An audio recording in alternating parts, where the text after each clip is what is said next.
তো এই হচ্ছে যমুনার ঘাট। আর এখন আমরা যাব এই দ্বারকাধীশ মন্দির। ঠিক আছে, সুন্দর দেখুন কত সুন্দর পাখি উঠছে, প্রচুর পাখি, বক, পানকড়ি এখানে ওড়ে এই ঘাটে।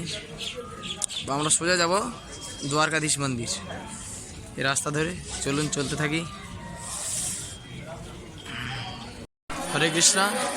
এখন আমরা এসেছি দ্বারকাধীশ মন্দির মথুরাতে। দর্শন করুন, বিশাল মন্দির। দ্বারকাধীশ মন্দির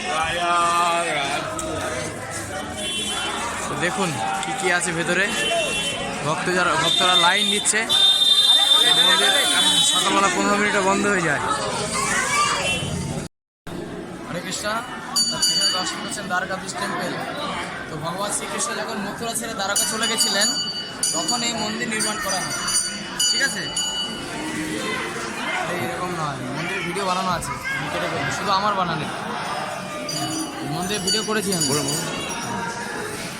হরে কৃষ্ণ। এই পিছনে দর্শন করলেন আপনারা দ্বারকাধীশ টেম্পেল।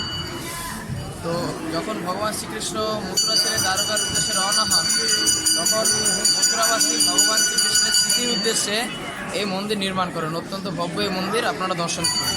হরে কৃষ্ণ। হরে কৃষ্ণ।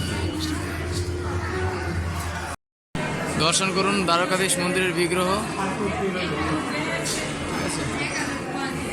ভক্তরা দর্শন করতে এসছেন। আর এই হচ্ছে সুন্দর মন্দির। দর্শন করুন দ্বারকা মন্দিরের ভব্য নির্মাণ। এই মন্দিরে আপনি যখনই আসবেন মনে হবে যেন ভগবান শ্রীকৃষ্ণের সেই দ্বারকা নগরীতে আপনি প্রবেশ করছেন। পণ্ডিতজি সবাইকে প্রসাদ দিচ্ছেন।